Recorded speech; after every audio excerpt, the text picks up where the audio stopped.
Hey guys, what is up? Unrested back again today with a really interesting video. We've got a man here who hates Japan. Um, or the title of his video says, Why I Don't Like Japanese People or Culture. I believe the name of his channel is Learning Japanese with Taiki. I believe Taiki himself is Japanese, or at least um, half, or at some point generational. And he's going to explain to us why he hates Japan, wants to leave Japan. Look, I'm not trying to start any hostility towards Taiki here. He has his reasons. I don't want to see anybody send any hate his way. Let's let him state his reasons and make commentary on a perspective of Gaijin. Let's give him a go. Don't necessarily love living in Japan, you can watch my previous videos to find out the several reasons why I don't love. But I don't hate the country. I don't think it's the worst country to live in because it's a safe, healthcare system is good, living cost is affordable, and it's Yeah, I just want to comment on that right away. There's still people under the myth that living cost is way higher in Japan compared to America right now. Absolutely not. Way cheaper to live in Japan now compared to America. Back in 2007, when I got there, it was kind of vice versa. Now, the price of food, the price of rent, the price of living, obviously the price of healthcare, which is incredibly cheap compared to America, very, very affordable. Now, your salary that you might get in Japan, that's not always so great. clean. But I could do without the frequent earthquakes and extremely muggy summers. However, I Summers are hell. I'm not going to keep commenting this much, but I always get a barrage of questions of if someone should go to Japan right now as the summer's coming up. Look, summers are brutally hot in Tokyo and Osaka. It's way worse in the city because you're cooked between alleyways filled with cars and AC units kicking the heat back out of the building and onto the street. So it's way hotter than the countryside, way hotter than even Okinawa, which is, the farthest down south. Well, I mean, there's places farther than that, like Kohamajima, but it's brutally hot. I mean, very uncomfortably hot. And there's not central AC, there's just AC units that are cooling units. So when you get inside, don't expect that same relief that you feel kind of like here in Florida when you feel like you're entering a sudden gust of breath of fresh air and coolness all around you. No, no. You're just kind of like, oh, slightly less muggy. do hate the people and culture. So I'm gonna give So my he hates the people and the culture. He doesn't hate the country. I just want to make that statement clear. honest impression of Japanese culture and Japanese people today. Disclaimer, this is going to be my subjective impression, so this doesn't apply to everyone in Japan. So I'm just talking about people in general after living in this country for 26 years. First of all, in general, I don't really like how people dress, how they look, how they talk, how they're really conservative of everything, so on. This is going to be extremely big one. Facial expressions is really poor. Okay, people don't express themselves facially. They were This is very, very true. It's sometimes very hard to read a person, or there's times where the facial expression doesn't match to what they're saying. One thing I always tell people, if you get a maybe at your job and they're smiling, that still means no. They're just trying as nice as possibly to tell you that's probably not a good idea. If you're like, hey, should I teach a lesson on school violence in America? They'd be like, hmm, maybe that's an idea. Huh? They mean no, don't do that. wear masks. Even the COVID season is over, you will see like many people wearing masks. It's not like they're allergic to um, those pollens. I mean, some people might be, but if you ask like especially like women wearing masks, guess what they say? Why they're wearing masks? Because they're insecure about their faces. Okay, during Yeah, to be fair to him, I will say that when women in general, I'm making a very big generalization, this is in every Japanese woman ever, when they go outside, when they leave their apartment, house, wherever, they get dolled up. Like they really put on the makeup and everything to the nines, all right?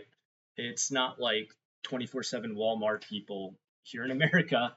Um, I feel like sometimes it's to a point of absurdity. Like I've had stories of someone taking a date to Mount Fuji to go hiking, and the girl showed up in pink heels. So there is an absurd level of that sometimes.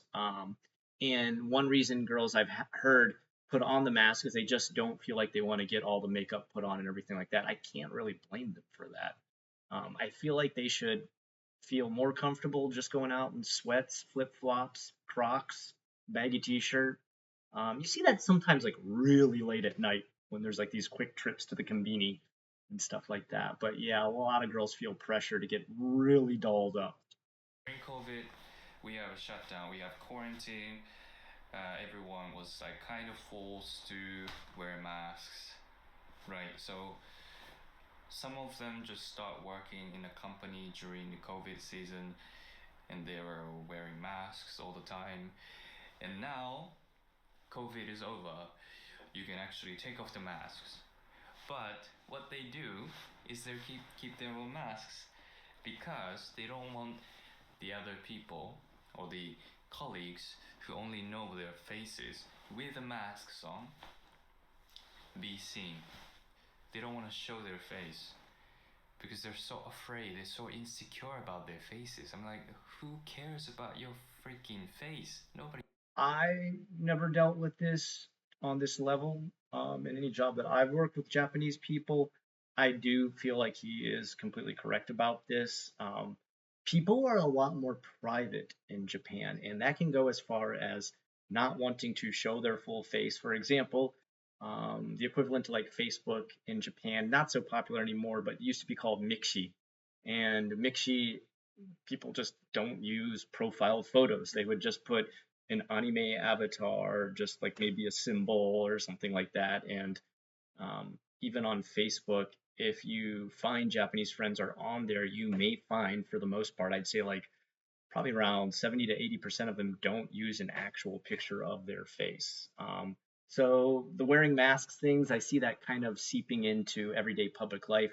And this may have gotten even worse after COVID.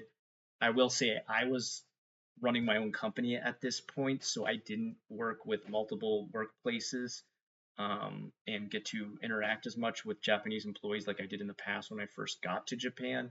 So I can't confirm this as much. He's got a much better grip on this being a sort of public generalization. Cares about your freaking face. And this story gets crazier. I was reading a book about addiction in a convenience store because I found a book about addiction. I was interested, and as I was reading, that's Japanese, by the way. I saw a section that addiction to wearing masks. I mean, have you heard of addiction to wearing masks? Oh, That was my first time that I had my eyes on the words masks. Addiction to masks. I will say the population in general, and I think this is actually kind of true for America too. People are becoming less and less social as we see a lapse in third places. If you don't know what I mean by third places, you've got work and then you've got home life. You've got school and then you've got home life. In the past, like in the 90s when I was a kid, third places would be stuff like the arcade, the skating rink.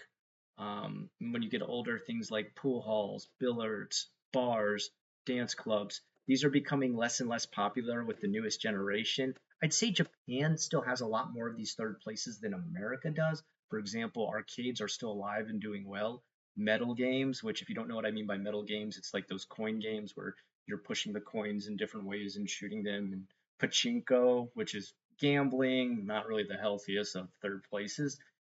There's not skating rinks. There is actually ice skating. There's an ice skating place in Osaka where I live. I've never seen a roller skating place out there. There might be though. I'm not the roller skating, ice skating type of person. Lots of bars, lots of clubs, but these are becoming way less popular post COVID. And there is a massive rise in hikikomori, which means recluse or shut ins in Japan. And it's reaching sort of a zenith at this point where It's getting in even to ages of like 50 to 60 plus year olds who started in high school, middle school, and are still a hikikomori, a shut-in, a recluse to this very day, to the point that they're having to take care of parents in diapers. Let's let them continue. You might have zero luck finding someone who's addicted to wearing masks, probably in the US or the UK or Europe, but you probably find many people who are addicted to wearing masks because they want to share, because they want to cover up their faces, because they're so insecure about their faces. And like, just nobody gives a S about your face.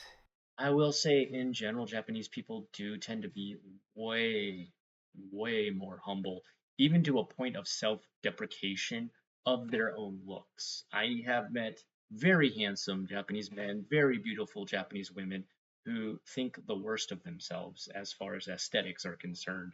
And sometimes your mind will be blown by some of the people who are like, "Oh, but my face so ugly," and you're like, "What?" Like, first of all, you're slim, trim, you're fit. Like, even in upper ages, people are still really, really fit in Japan. In general, their actual skin and wrinkles tend to be way less than us white people.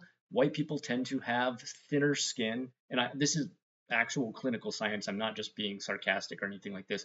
We have thinner skin, so we get wrinkles easier. Their skin is a lot thicker. In general, Asian skin is a lot thicker. That's why you do see, like, people literally say, like, Asian people seem to like never age. There's literally a reason behind that. Like, their skin is so much thicker that the creases and lines that start to form in our white people faces doesn't happen as often. And so they keep their aesthetics, their beauty, their handsome for way longer than us, yet tend to be, and I think this is more a bit of a polite aspect to them, that they try to be, very humble, not try to boast or, talk about themselves constantly. This is not looked upon as a good thing to do in Japan. And this tends to sometimes go overboard to the point of self-deprecation. What you look like. Going back to facial expression, eye contact. Okay, I'm making eye contact with you. I'm supposed to make an eye contact with you when I'm talking to you, but in Japan, that's not really the case. It's really common for people not to make eye contact with you when talking to you. For example, if you're cashing out, if you're buying grocery and you're dealing with a cashier, right? At the till, you're buying those grocery. They're usually not gonna make eye contact with you. They don't even treat you as a human being. I don't know so much if they're doing it to be rude. I think, again, it just tends to be being nervous, or, I mean, some people really have a lot of trouble with making eye contact. Sometimes there is also a level of hierarchy where um, you're not supposed to be like really strongly making eye contact with different levels of hierarchy. Now, I don't know this as well in the job place. I didn't have multiple tiers of bosses or work under CEOs. I had Kocho Sensei and Kyoto Sensei, which is principal and vice principal. Those were my biggest bosses. And they would definitely directly make eye contact with me when they would speak to me. But sometimes students wouldn't. And I just figured this to be something, a form of anxiety, being nervous to talk to someone from another country and worry about that they're messing up the language. Um, I don't, He's saying this out of like not treating you like a human. I, I'm kind of shocked to hear it taken that way. He may be right. Like, this is his culture. He obviously knows way more than I do. Um, I never, I never personally, and he said too, this is my subjective take. My subjective take more so felt like either they felt nervous or uncomfortable. I mean, I think sometimes with me especially, and this isn't me being like, well, I can tell it's hard to stare at this handsome face. I feel like in general, my eyes, I've been told even by people in America, are like kind of too much.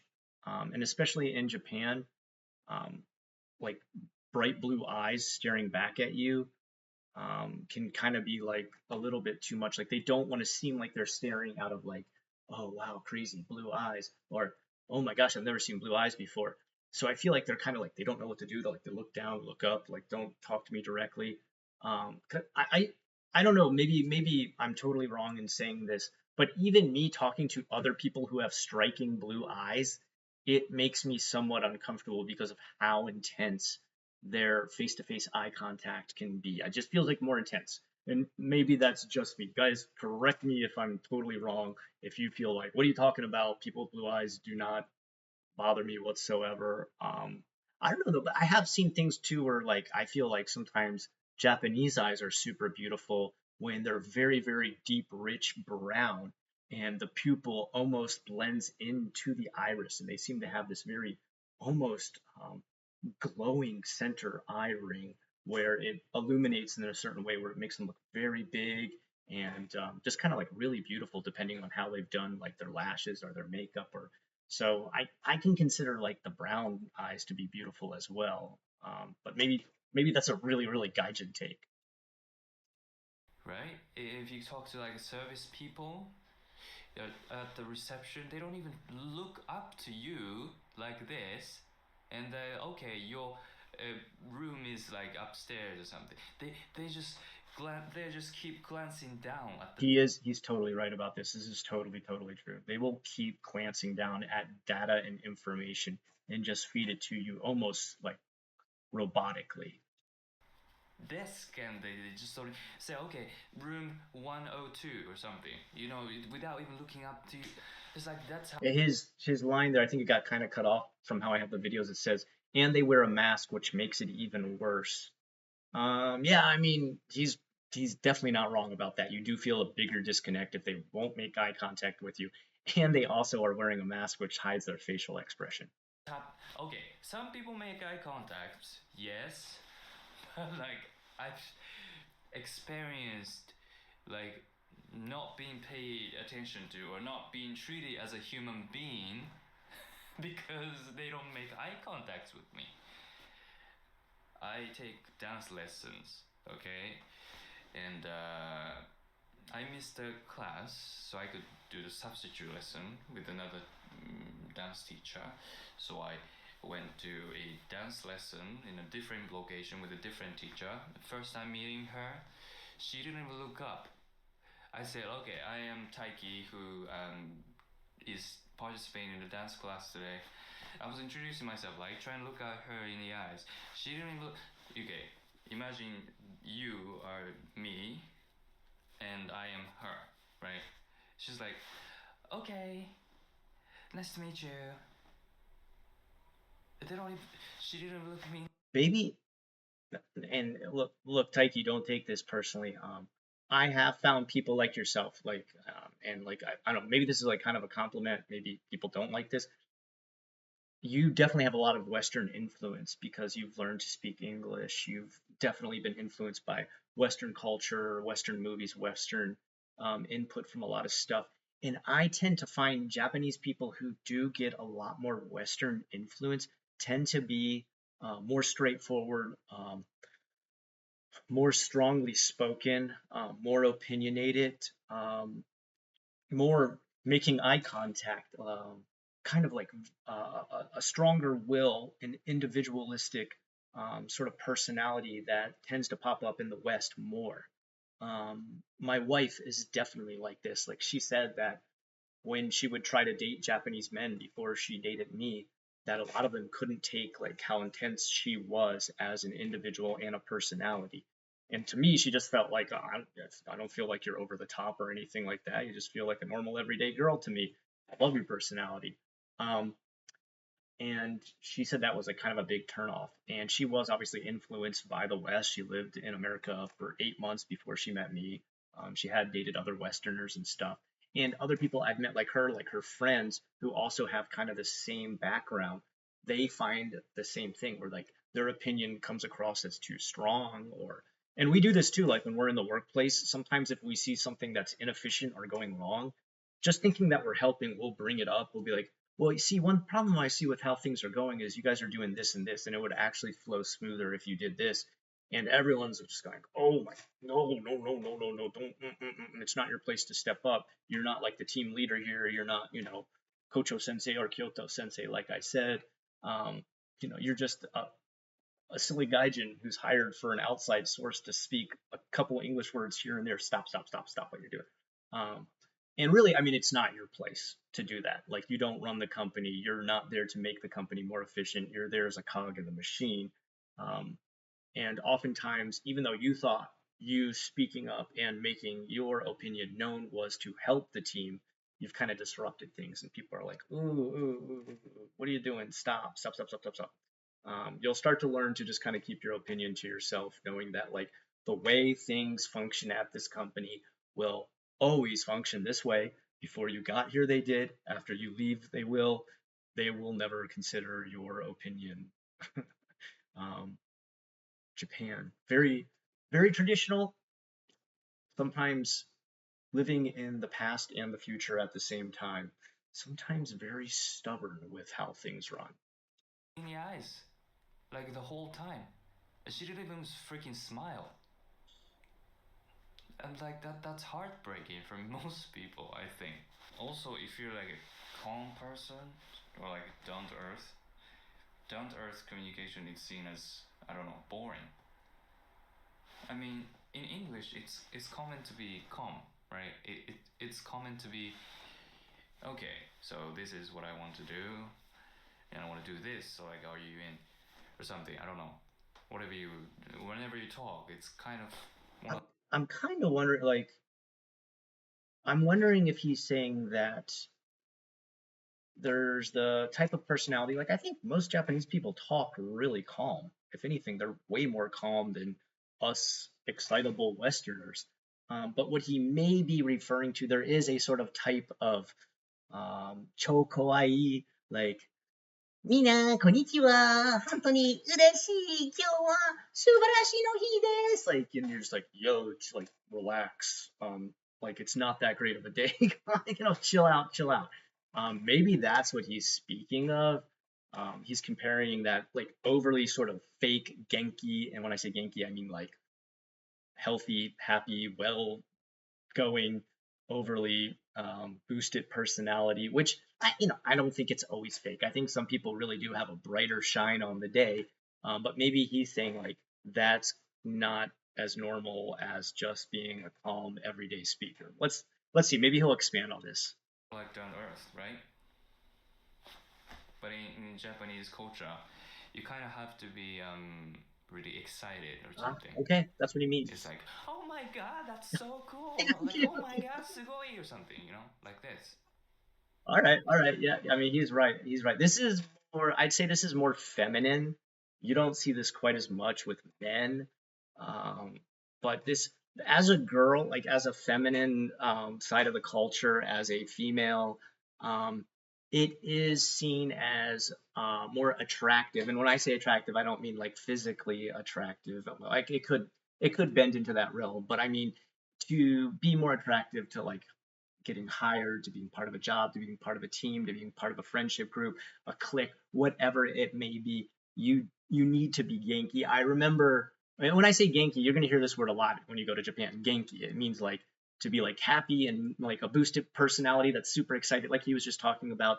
I remember one complaint when I asked my middle school students in Japan if I said if you had one thing to complain about America, what would you say? And they'd be like, sometimes too loud on train. And yeah, yeah, you're right, you're right. And I'm like, okay, what about Japan? They'd be like, sometimes they always want us to be Genki and they don't want anything but Genki. And they meant like in general at the school when they would come, their teachers would just expect them to be like, yeah, let's go get work done, guys. All right, let's go do it. Like he's talking about right now, like 一緒に頑張れも like everybody 本当に頑張ってください like and it's like yeah, like 落ち着いて relax, relax, calm down, okay. So I understand what he's talking about in that sense. I guess as men you're not expected to do that quite as much, which is like really kind of unfair, although there are men who are like that. And I don't do that. If you don't do it, you're seen as like a cold person. I'm Yeah. like, that's so freaking shallow. This is my subjective experience. I know there are people who are down to earth communicating, and more accepting those communication forms of communication. But my sister literally told me that when I speak Japanese or when I speak English, obviously when I speak English, she told me that I was like a foreigner. But even when I speak Japanese, she told me like I was speaking English.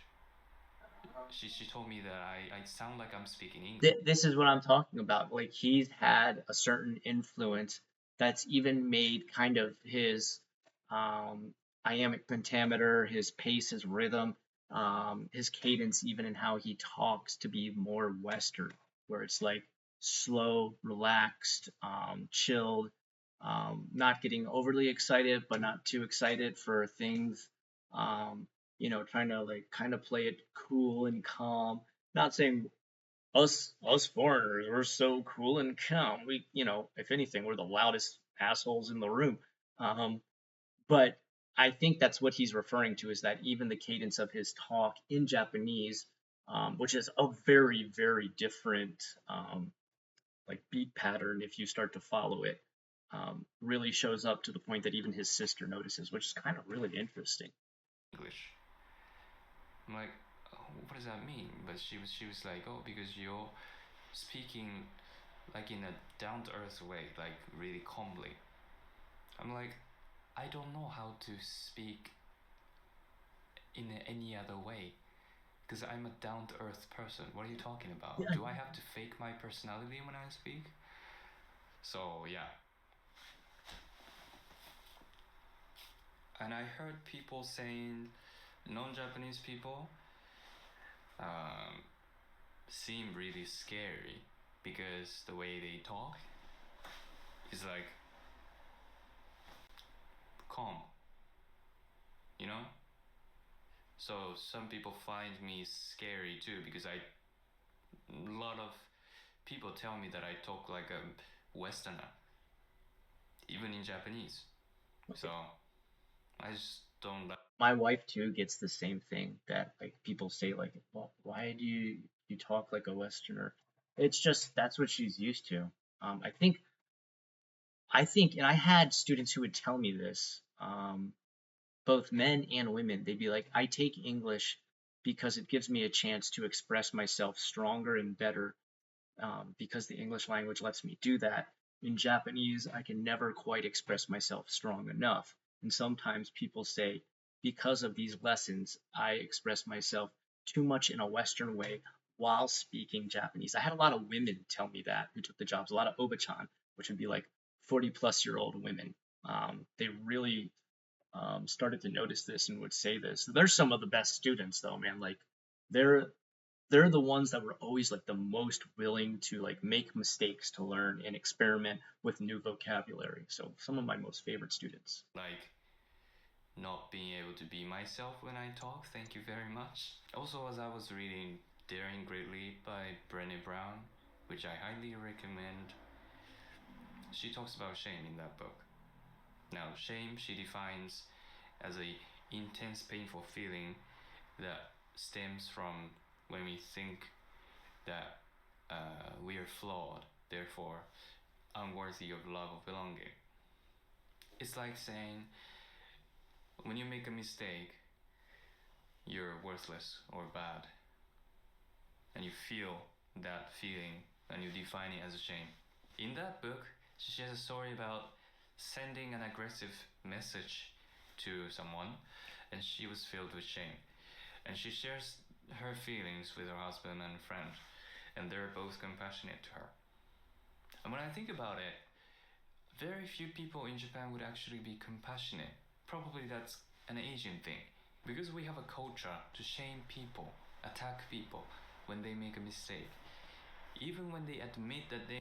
Okay, I will say this: Japan's workplace, and you saw me talk about this in the video called "This Man Was Destroyed by Japan," where he had a really crappy work experience.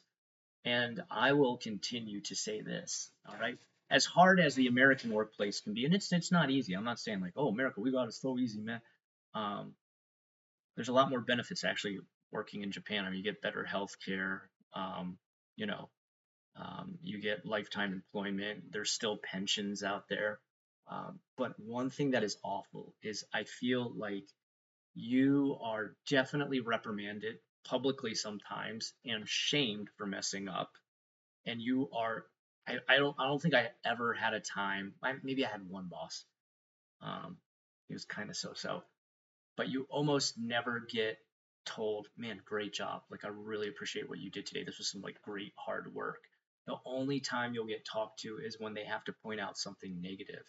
And the reason being is because you are always a team when it comes to Japan. And if you do something, you don't just shame yourself, you shame the team. If you're part of a team doing a project, if the project fails, everyone fails. If someone fails to do a part of that team project, the whole team has failed because even the team should have pointed out that person not doing their part and been like, hey, what are you doing? You're slacking. Get it together. And if they don't do that and some part of the project is a little more weak, then that whole team has failed. Um, Even my wife would say, like, she works with, dental hygienists. And if one of them makes a mistake leaving equipment behind when they go and visit like a hospital, she calls that her mistake because she said, we're a team. We failed as a team. We do everything as a team. If that person leaves something behind and I didn't remind them to pick it up, that's my fault too. Um, and so shame comes quick in Japan, whereas exaltation of what you've done correctly or done really well, almost never. I think the only time I ever had a boss finally come forward and say like, "Hey, I really appreciate what you've done." Um, I was working at a school where they were losing their, I guess you would call it like VPK level here in America, hoikuen, which is like nursery school level kids. They lost a massive amount of their students because the lady they hired before me, um, she was half Japanese and half um, Spanish, I think it was. But she continued to talk in Japanese, even though she had been hired to be an English teacher. And so the parents were so disappointed, they started to like leave the school. They were down to 8 kids in their um, Hoikoen, their nursery school level students. And I brought them to 32 by the time I had finished a year of work. Their attendance had got up to a point where they had to hire a second VPK Hoikoen level teacher to continue to hold the level of classes. And that was the first time I ever had a boss where he came forward at the end of the year and he said, "Hey, I'm gonna give you a raise. Guess how much I got, guys? Need you go and," which is like 25 cents. "Yeah, I'm giving you a raise. Need you go in." And I was like, "Oh, thank you." And he was like, "You're the first person I've hired who's increased our students that amount in that short a time. Good job." All right, I did it. I did the impossible. But this guy is totally right. The shame comes way quicker than any kind of praise. And I will say that's what America does better. There are good bosses in America. I have one myself who goes out of their way to say, not only did you do your job, you did a damn good job. And I appreciate you and what you have done. And as a manager myself of my own team, I make sure to do that. You should make sure to do that. You need to praise those employees. All right. Sometimes that's better than the money, the days off, the benefits. Is being told your time was worth it. And Japan has a massive problem following up with that. They made a mistake and simply being vulnerable. It's rare to see people being compassionate to anyone in general in Japan. Now that I think about it, I only shared my shame stories or mistakes with non Japanese friends because I didn't want to be blamed or judged by the Japanese people. That's a shame. I don't, I can't say that the Japanese are not compassionate. Okay. I feel like the Japanese are compassionate to a fault at times. I've been helped in ways where it's been an inconvenience for the Japanese person, and I feel bad for how much they're doing to help me. Uh, like for example, just like an old lady who's like barely able to walk, sees me looking at a map and she stops and says like, "Michi ni mayota, are you lost?" And I'm like, "Hi, kono tokoro wa doko desu ka? Please tell me how to get to this area." And she's like, And I expect her just to be like, okay, just walk down this street, turn over here. And instead she's like, hi, Shani. How do we play to the side? Let's walk there together. Please, let's walk there together. And she'll keep talking to me as she goes. I feel bad to try and drag this poor lady who's limping along. And she's, I don't know, like going out of her way to help me compassionately. And I feel like that's awesome for the Japanese. I had stories during the Fukushima earthquake where Japanese people were down to like their last gallon of gas, and they'd see gaijin trying to hitchhike to the airport to get home, and they'd use that last gallon to get that person to the airport. So I don't want to completely eliminate the idea of Japanese being compassionate. I have seen some very, very compassionate things done by the Japanese. But I think he's talking about more of the cold, everyday aspect of Japanese social life. Now, I don't know if he's going to go and use this as an example, but one thing I would say is, let's say you see something happening in public, for example, domestic violence, all right, taken out into the street. A man slaps his girlfriend in front of a group of people and starts screaming at her. In America, there'd be a lot of men who'd come forward and put that guy in a chokehold, right? I think we could agree to that. You will never see that happen in Japan. In Japan, you'll see like boku no kankei nai, none of my business. I'm not seeing this. 気を見ないで, I don't care. All right. Oh no, he's Suzuki. Let's just continue this day. All right. They're not going to get involved, and um, that that can be seen as pretty cold or dispassionate. Pardon me for talking about the culture and the people overlapping each other, but I think these things go together usually. So I've talked about my culture and the people in my country, and please feel free to share your stories in the comment section below. But I have one more thing to talk about. Okay. It's the tattoo culture. I know Oh, you would be very surprised by how much Japan hates the tattoos. I'm not surprised. Please tell me about my blight. If you have tattoos, you wouldn't be able to go to hot springs. Most places don't allow people with tattoos. Not as common anymore. Not as common. After the Olympics, this is not as common. I did, but just back in 2024, we reserved a place at a private ryokan, which is a Japanese style hotel that has the hot springs in it. And I was asked to wait until the daily customers leave and to go to the hot spring. And there was literally like signs on the outside. It wasn't on their website though, which is bullshit. I don't know why you wouldn't have it on your website. We got there and there's a sign posted that if you have tattoos, just don't even come in here. You're not welcome. Um, when they saw me come in right away, they know, okay, this guy's probably not the first ever white yakuza. So they were like, oh. You'll see that when Japanese get stuck in like a really nerve wracking situation, they breathe through their teeth like, ah, oh, ah. And they told my wife, they're like, okay, hey, so he's got tattoos. We have daily customers who come here, and that part shuts off at 8 o'clock, and it's reserved for only the private Ryokan members. Can he wait till then to go to the hot springs? And of course, I abided by their rules, even though I was paying to be there. And the sports gyms. Yeah. And the sports gym, the gym is ridiculous. I'd have to wear full sweats head to toe. And they'll like if they even find out you have tattoos, you're just kicked out. There's no like, oh, we forgot to tell you, we didn't know you had tattoos. Here's your money back. No, no, no. You just lose your membership and they keep your money. It's bullshit. Swimming pools. Swimming pools. Okay, I had to wear like almost a fucking wetsuit to go to a goddamn swimming pool. It pisses me off. It's uncomfortable for me. Coming from Florida, which every damn house almost has a swimming pool, this is ludicrous to me. Understandable reason is that the yakuzas will be in those places, right? If you allow the tattoos, right?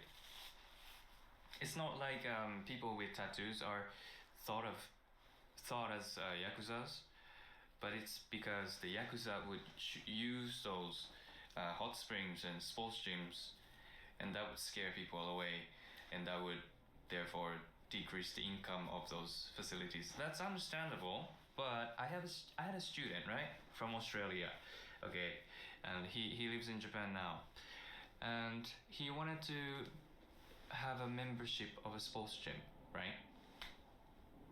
And receptionist saw like a tiny bit of a, because he was wearing a tank top at that time. So the receptionist saw the tattoo on his shoulder, like a really small one, Right. which was totally coverable, right? And he refused, right? He refused. He couldn't let. I think he's trying to say she refused. This is like such a common thing.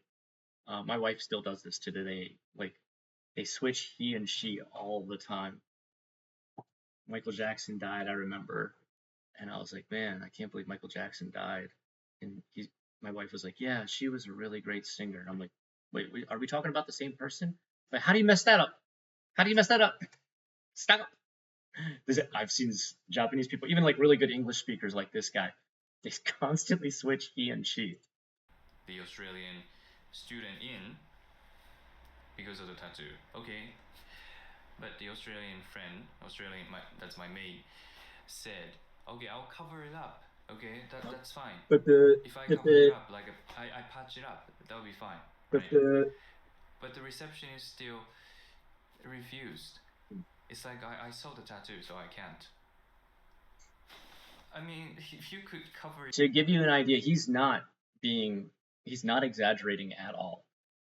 I had another friend who went to Konami Gym. Yes, Konami has gyms in Japan. The same video game company has a gyms like all throughout Japan. They're really crap gyms. They only have hydraulic machines in there, and their free weights like only go to like 15 or something. It's really stupid. Um, and he had literally like a quarter size, like maybe you could say like a $50 size Doraemon tattoo right here. And some old guy in the locker room saw him when he changed, went, reported it right away to the staff, and they immediately kicked him out. He was furious. He actually like punched in his locker there, which he could have gotten in big trouble. Don't do that.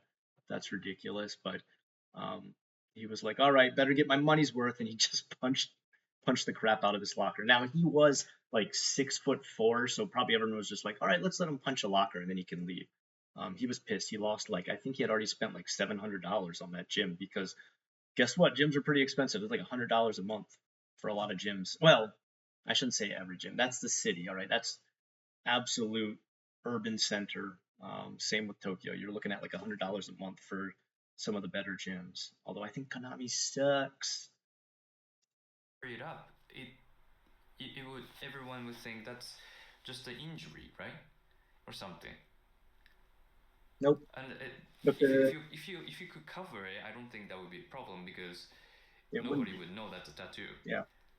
So that kind of kills the purpose. It's So if yeah, stupid. it's understandable if you allow the tattooed people who are like who cannot cover themselves. The stupidest thing about this now is that the Yakuza are almost defunct. Like the Yakuza are not the main crime people anymore. Most crimes are done by internet-based crimes. Um, in a new word that I think I got this word right. I just learned this from my Japanese teacher. A yame baito. Yame baito. So arubaito is part-time job. Yame baito is crime jobs, which are listed in the newspaper and open ads. And then when the person calls, they find out it's not quite what they thought, and it gets a little bit shady and in the gray area.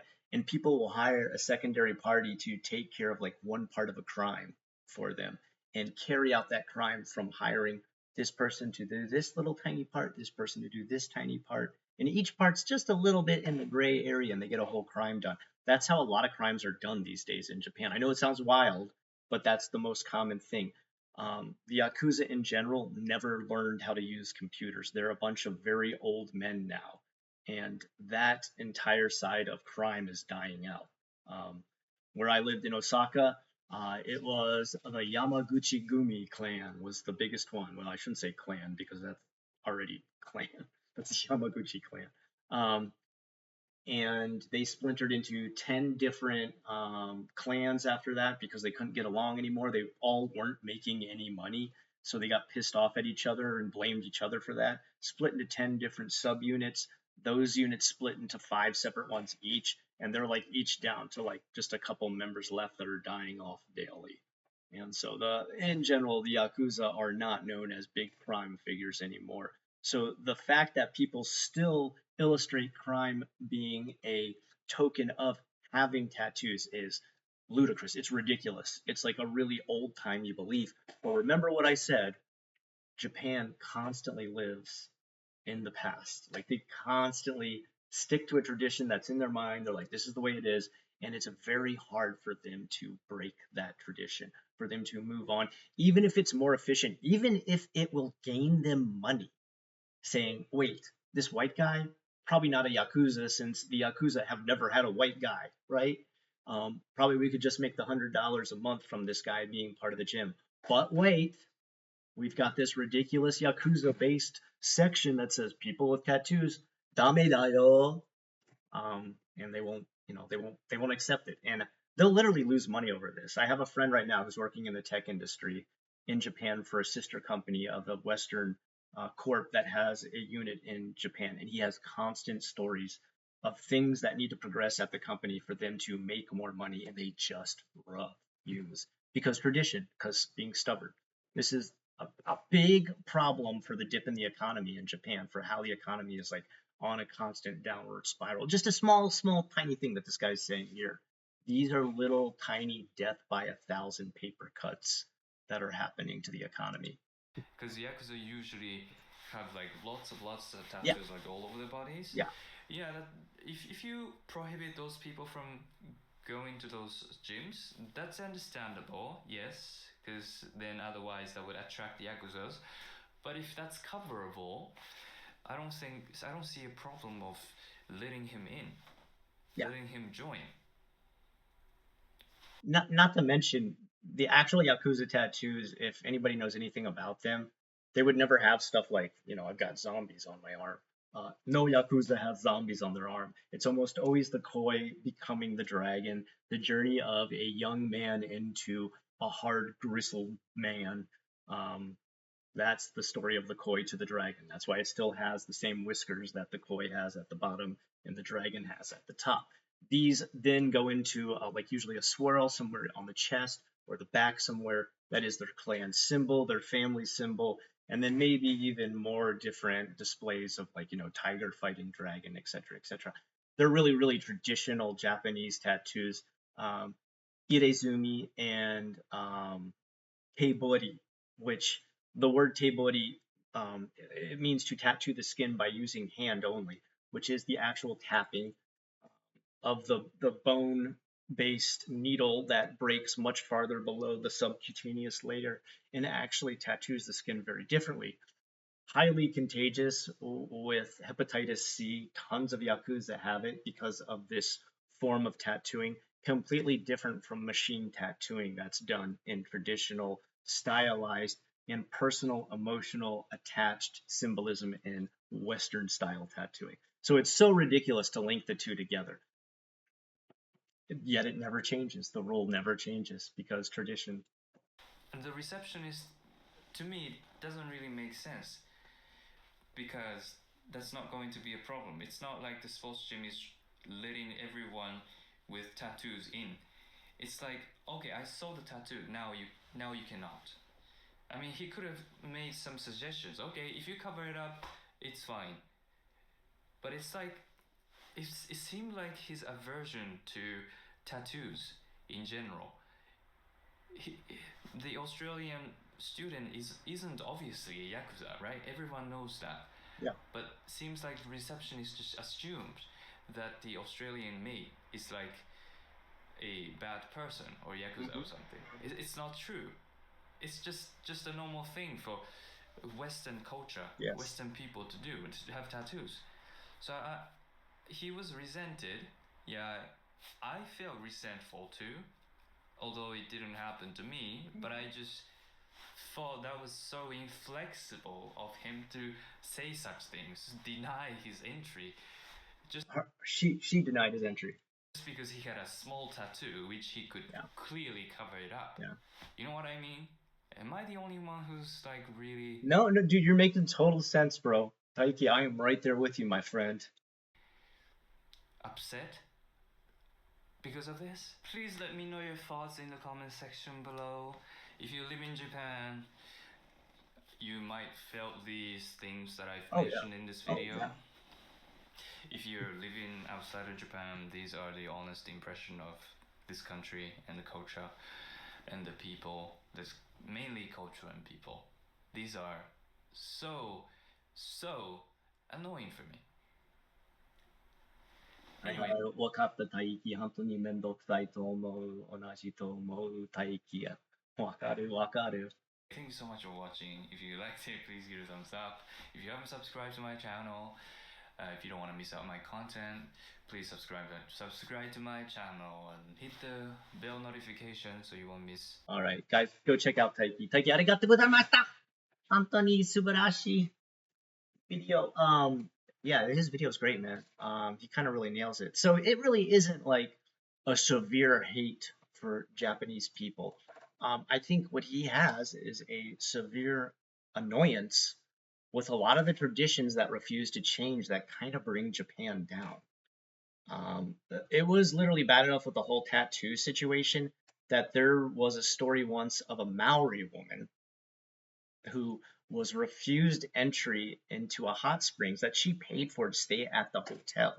And they told her her tattoos were not allowed. Those are like their family tradition. Like, you're not just like insulting someone's life, you know, it's a wizard on a Harley Davidson motorcycle. No, these like actually represent like a family tradition within them. You're not just disrespecting their tattoos and expression, you're disrespecting their family lineage. And this was brought up in the newspaper. There actually was like a newspaper that brought this to the attention of the Japanese government. They're kind of like, oh shit, maybe that's going too far. Maybe when the Olympics come here, we should kind of like chill on the whole tattoo thing. And there was a campaign by a company that pretty much supported and ran flyers, magazines, and all kinds of marketing for companies who would be interacting with Gaijin, um, Gaikokujin, foreigners, um, that you need to kind of understand that your facilities need to be open to Gaijin even if they have tattoos. They need to be open to foreigners even if they have tattoos. That people coming from other countries 99% of the time don't have tattoos because they're part of a gang or they're not part of the mafia either. All right, that's not a Western thing. It happens, yeah, sure, there is gang tattoos, but that's not um, the common thing, right? So the actually their campaign was like, look, we're not going to actually list you in the magazine if you number one, there were still places that said like no gaijin allowed. There were still places like that. And they're like, you're not going to be listed because let's be honest, that's just straight racist. So good on Japan for that. Good on Rakuten for that.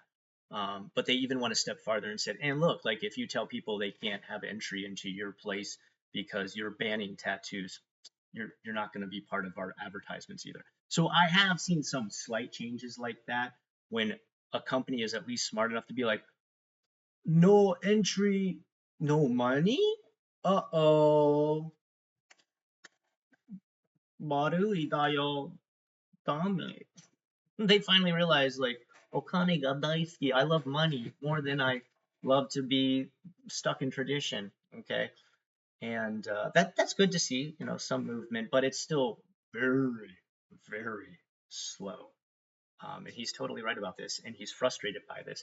And I think he's actually like on his way to like try and leave. I think he wants to get out of Japan, which I think he'll do pretty good.